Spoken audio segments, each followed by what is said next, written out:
3,000 years ago, the prophet Moses walked up this mountain, Mount Nebo in modern-day Jordan, and I imagine him sitting down and looking across the Dead Sea and the Jordan Valley at the Promised Land on the other side. Moses is one of the most interesting characters in the history of the world. He wrote about his family, he wrote about his tribe, he wrote about the history of his people. In fact, he wrote about the history of the world as he knew it. The modern science of archaeology can tell us all kinds of things about the events that Moses wrote about. But sometimes it challenges our understanding. We're going to look at the science of archaeology with Dr. Randall Younker of Andrews University. We're going to examine some of those things about archaeology that challenge our understanding of what Moses wrote. And then we're going to look at ways in which archaeology can in fact inform our understanding of his writings.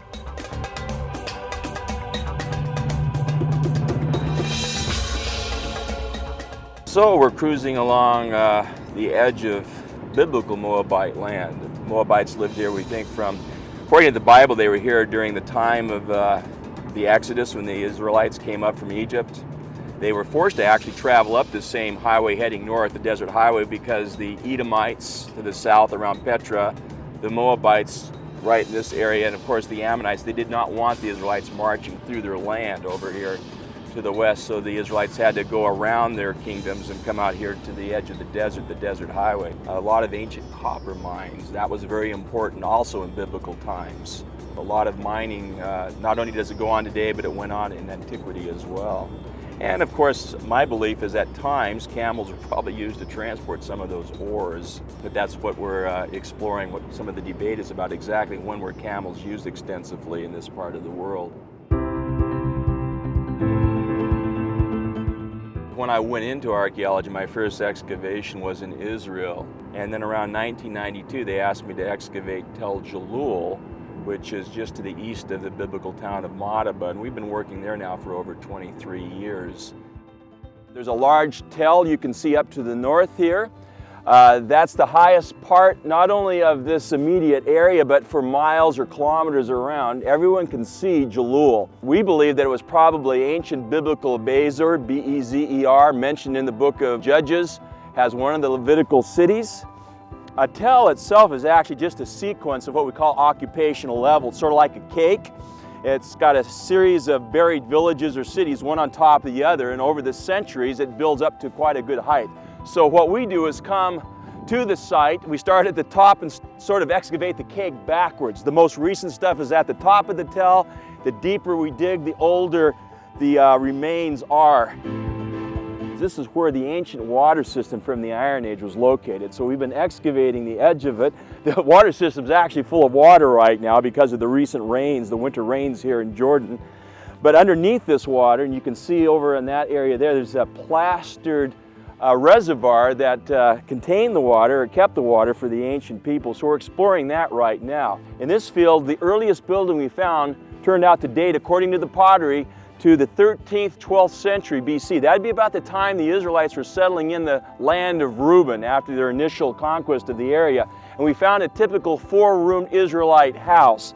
After the Israelites were kicked out by the Moabites, who probably lived here for a short period of time, the Ammonites took over. And we know that because we found pottery, figurines, and even some inscriptions that definitely have Ammonite writing on them. In the floor of the Ammonite period house, there's a large cave down there. And in that cave we found over 20 bodies. Maybe they were Ammonites that were killed in some kind of a warfare. There were women, there were children, not too many adult men. Maybe there was a disease. But anyway, they threw all the bodies in there unceremoniously, and then the hole was covered up until we excavated it.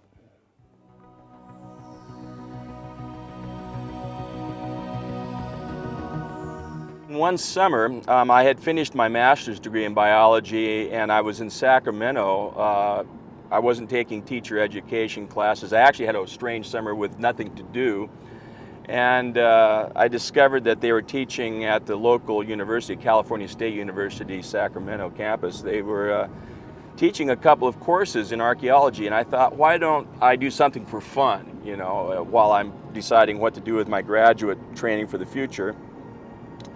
And I decided to sign up for these two classes. One was called Biblical Archaeology, and the second one was Egyptology. And I thought those would both be interesting as well as beneficial for understanding, you know, the archaeological background for the biblical story. I was surprised they would actually teach a course called Biblical Archaeology at the State University, because typically, you know, the secular world is a bit more skeptical. At California State University, Sacramento, I signed up for these two courses, and it was in the first course. They were meeting different days of the week during the summer session, and the first course, I think I met twice a week, as I remember, in the evening, and it was Biblical Archaeology, and the professor at that time, he was an anthropology professor, an archaeologist. He had experience in biblical archaeology, but, you know, he had been trained in the typical historical critical methodology, and he had grave doubts about the historicity of a lot of the Bible. And I remember on the very first evening, he gave several examples of why we as scholars, young scholars, had to be careful not to take the Bible too seriously, or not take its statements as historical. Was the presence of anachronisms in the early biblical stories, things that are out of time. An anachronism would be like saying George Washington drove in an automobile, in which we know there weren't cars in George Washington's time. So the idea that there were domesticated camels in the time of Abraham was an example of one of these anachronisms.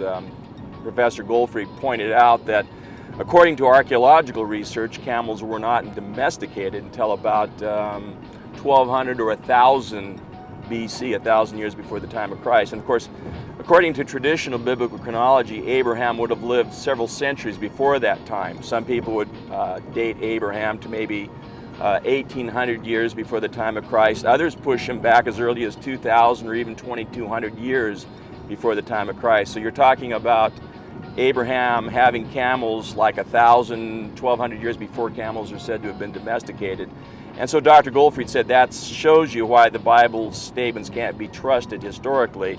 There's too many anachronisms like this. Clearly the story was written much later. Many of the details about Abraham, such as his having camels, were made up. They were kind of inserted into the story at a much later time. So when you think of Abraham, forget about the camels. And I remember that made an impression on me.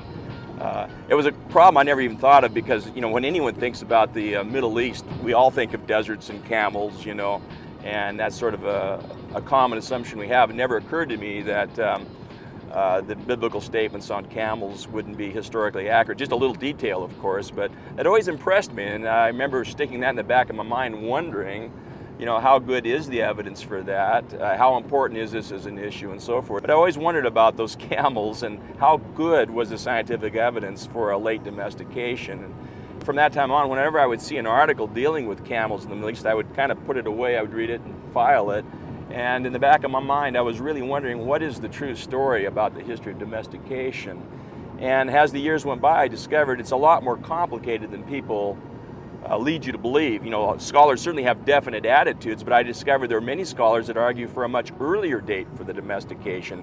Some scholars will argue, and they're not necessarily interested in the biblical story, but they'll argue that domestication had to have occurred at least by 2000 BC. That's well before most biblical critics will say.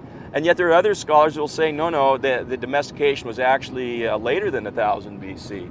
So I realized there's a wide diversity of opinion, even within the scholarly world, and many of the scholars were not at all motivated by or interested in the biblical questions. So that course, you know, the questions that Dr. Goldfried raised about the camels, the questions are always kind of in the back of my mind, and I would collect the articles and look at them, but I never really saw a good final solution, a good answer to this. Opinions were all over the place. So that was one of those questions I sort of had to put on my intellectual mental shelf and wait to see if more information would come someday that would help settle the question for me a little bit more. And eventually that would lead to this discovery that happened many years later when we were in the desert of Egypt, north of the traditional Mount Sinai, when we made this discovery of a petroglyph that seemed to be sort of a linchpin in helping understand when were camels actually domesticated.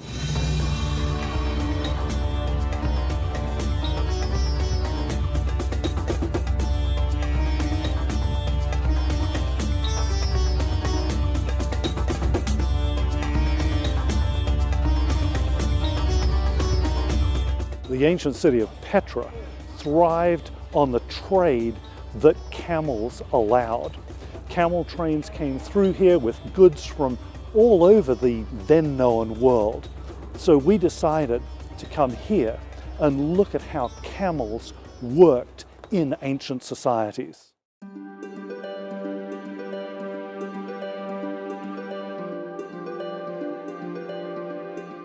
We've just entered into one of the chambers of the famous obelisk tomb, which is near the entrance of the famous archaeological park of Petra. We went into this chamber in particular because there's a lot of petroglyphs that have been carved into the sides of this chamber's walls. For some reason in antiquity, people like to carve various animals, horses and camels and so forth. This particular chamber has quite a few camels actually. You can see how they've taken some kind of a tool and carved into the rock, leaving a light-colored amount of the rock visible. In this case, this was carved into kind of a black sooty area, and because this fire was probably lit in recent times to give heat for maybe Bedouin living in the cave, it created soot on the wall, and this was carved through that soot. So this particular camel drawing is probably a recent one, but it shows again how important camels are to the culture here in southern Jordan. We might have some slightly earlier ones over here. Again, this is a camel petroglyph. You can see the four legs down here, the long neck of the camel, the hump, and here's another one going the other direction. It doesn't look like these have any humans riding on them, so we wouldn't know that these were domesticated or not based on the context of the picture, but because we can date this from the patina and from some of the Arabic writing that's on the walls of this tomb, we know these are fairly recent. And that this would be a time when camels were definitely domesticated. But you'll see throughout Petra, this was a major hub, and camel caravans were extremely important for bringing goods all over the Middle East. A few years ago, there was a flash flood that washed out the bottom of the Seek. The actual floor of this canyon that goes into Petra was actually several meters above where I'm standing right now. But when the water washed all the mud away, they discovered the original pavement of the floor, and they also found on this wall to my right about a half a dozen large full-size camels that have been carved right into the rock. The legs are unfortunately broken, but you can see the feet. These are the back feet of the camel.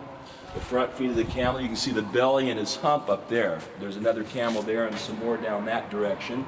And in front of the camel, leading the caravan, is a robed individual, a man, leading his camels on in. So this is a wonderful depiction of an actual camel caravan coming maybe somewhere from Saudi Arabia, maybe bringing incense in to be traded here at the Great Emporium at Petra. So I went to the University of Arizona and studied with Dr. William Deaver there, who was one of the preeminent Syro-Palestinian archaeologists at the time, and very much at the center of the biblical archaeology debate, whether there was really such a thing as biblical archaeology and what was the proper relationship between the Bible and the scientific facts that were coming out of the ground. And so it was a great privilege for me, and I learned a lot to go down to University of Arizona and study with Dr. Deaver. And in a sense, he really helped launch my field career. And I really feel a sense of gratitude for how he trained me and the support that he gave me.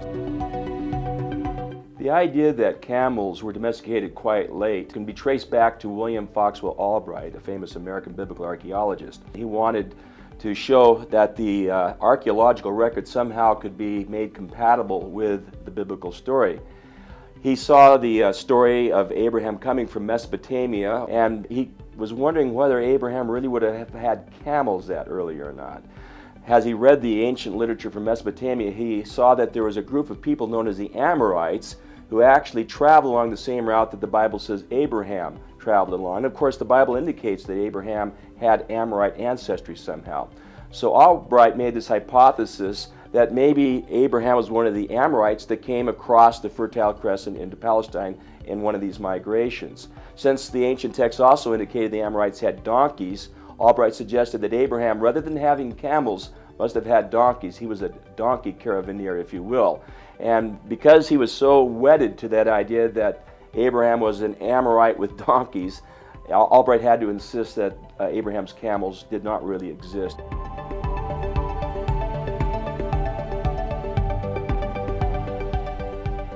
We're at a camel camp here in Wadi Rum.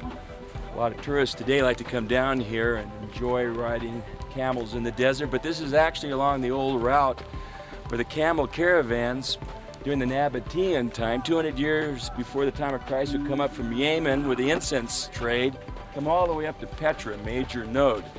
The question is, how long have these caravans been running, these camel caravans?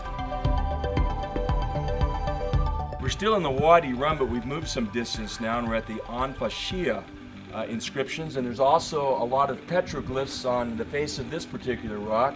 And once again, we see that camels are prominently displayed. There's stylistic differences in these petroglyphs. Some of the camels are solid the way they're drawn, others are just sort of outlined. You can see there's a large variety of them. One thing that's unique about the petroglyphs is that you find inscriptions with the pictures, and those inscriptions actually help us date the artistic depictions of the camels. We can also see that there's a variation in the patina of some of the drawings and inscriptions. The darker patina, the more time there's been oxidizing where the rock was cut away, that typifies most of this petroglyph cliff here, but there are a few that are very light, and that would indicate they were carved much more recently. One of the most obvious, actually, is a very recent one at the top of this face here. It seems like it even says Barbara, a modern name. You can see that where the rock has been cut away, it's very, very light in color. In 1998, I was with a group of friends, scholars, even some family members, and we were visiting in the Sinai area near St. Catherine's Monastery, where the story of Moses receiving the Ten Commandments from God is commemorated. And I had heard that there were some early inscriptions to the north of St. Catherine's Monastery in the Wadi Nasib. These are actually Proto-Sinaitic inscriptions, the earliest form of the alphabet that probably was the precursor to the Hebrew alphabet that our Bible was written in. And I wanted to see these and wanted my students with me to see them. And we took off in our four-wheel drives, and sure enough, we found the Wadi Nasib, and we found the very mountain in one of the photographs upon which the Proto-Sinaitic inscriptions had been inscribed, probably at least 1500 BC. So we got out of our Jeeps, we hiked up to the mountain, to the rock where these inscriptions were supposed to be located, and sure enough, there they were. I noticed that to the left of the Proto-Sinaitic inscription was a 12th dynasty inscription from an Egyptian pharaoh, Menemes III. And so I knew that both of these inscriptions were quite old, and the patina on them indicated that they had been there for quite some time, at least 1500 BC, if not earlier. As I stepped back and started looking at the rest of the rock, and I saw something that had not appeared in the literature of earlier scholars who had visited these sites. There were petroglyphs on the rocks. And as I was looking at these petroglyphs, these picture drawings, if you will, carved into the rock, suddenly one jumped out at me. There was a camel carved into the rock. The patina indicated it was a very old petroglyph. That in itself was kind of interesting because it would indicate that that camel was drawn before 1500 BC based on the inscription. But then I saw in front of the camel and attached to the camel there was a human being. He was holding a rope and he was leading the camel, and it looked like somebody had tried to draw kind of an ancient camel caravan in the area. And that was kind of interesting because not far from these inscriptions there is a series of ancient Egyptian mines that date to the same time period. So it looked to me like someone was trying to show what it looked like for these camels to take the ore and carry it out of these mines, perhaps across the sand back to Egypt. And that made perfect sense to me, but it hit me, wow, if these are pictures of humans using camels as early as 1500 BC or even earlier, this contradicts Albright's idea that camels were not domesticated until 1200 BC. They clearly in Egypt, in this area not far from Palestine, were being used by humans at least 300 years before Albright's date, and maybe 400 or 500 years or more. We don't really know for sure. So this opened up a whole new way of thinking for me about the date of Abraham's camels.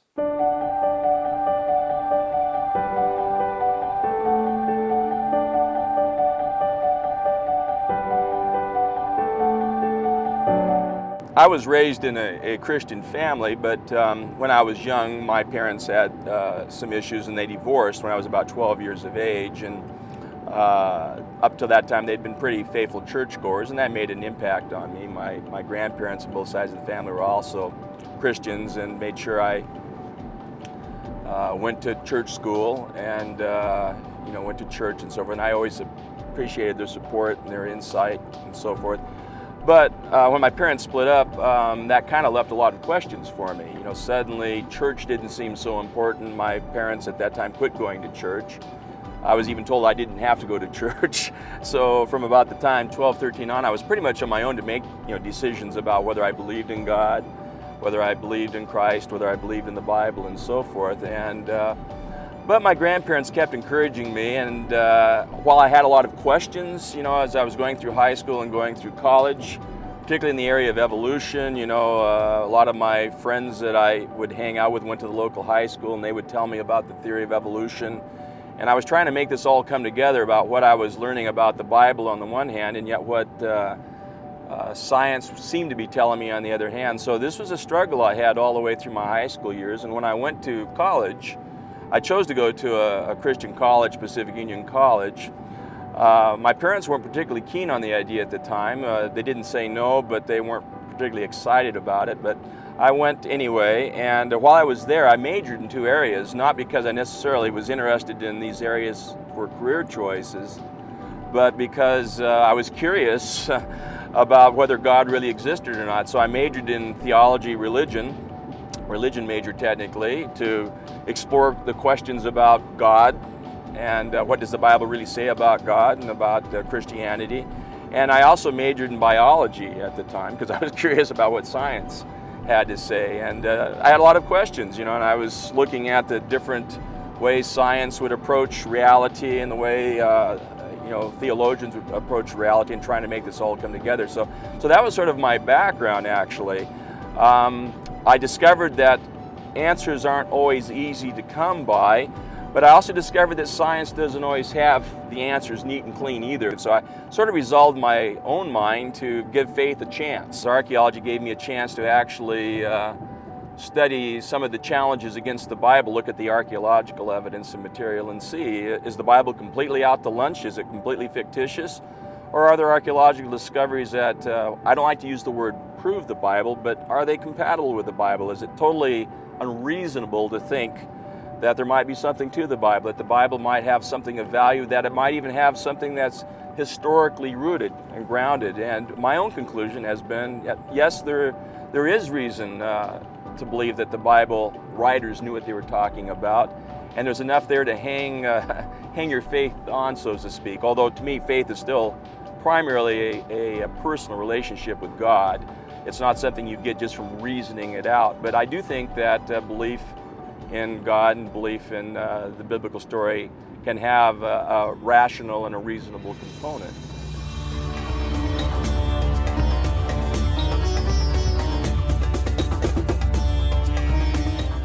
Well, I've been fascinated by the science of archaeology. All of these amazing things from the past that tell us what has happened. I'm also fascinated by the Bible and the record of the past that it gives us. When those 2 things come together, it's truly magical. In the case of Dr. Younker, it's interesting to me that so many scientists had not noticed those amazing Camel Petroglyphs, and yet his mind, prepared by his understanding of the writings of Moses, prepared him to see Camel Petroglyphs that others had not noticed.